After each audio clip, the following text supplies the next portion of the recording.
10 deadly mistakes buyers make when purchasing a home. Protect yourself from these 10 common pitfalls.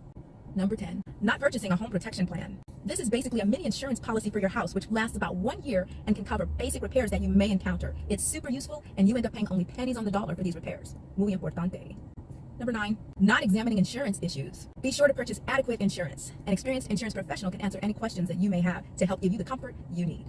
Number 8, not having a home inspection. Trying to save money today may end up costing you a lot more tomorrow. A home inspector may detect problems that you would probably overlook.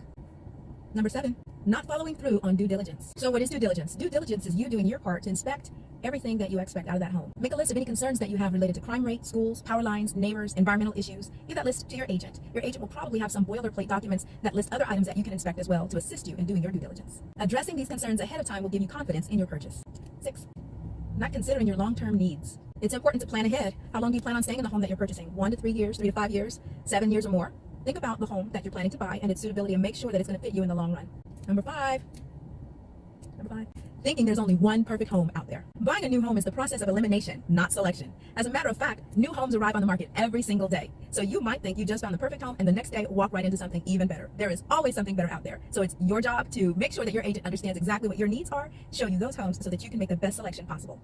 Number 4, limiting your home search to open houses, ads, or the internet. Many of the homes listed in magazines and on the internet have already been sold. Your best course of action? Contact a real estate agent. We have the most current, up-to-date information unavailable to the general public. Number 3, not knowing the exact costs involved. Meeting with your real estate professional and your lender partner at the beginning of the transaction is the perfect opportunity for you to ask them, or for them to explain to you in great detail which costs you can expect to incur. You should receive an estimate of closing costs at the beginning of the transaction and again prior to close of escrow. Mistake number 2, making an offer on a property before being pre-qualified. You wouldn't go shopping without your purse or wallet, so don't go shopping without a pre-qualification letter. Getting pre-qualified lets you know exactly how much house you can afford and makes the shopping experience that much more enjoyable. Mistake number 1, choosing a real estate agent who is not committed to forming a strong business relationship with you. Making a connection with the right real estate professional is crucial. Choose a professional who is committed to serving your needs before, during, and after the sale.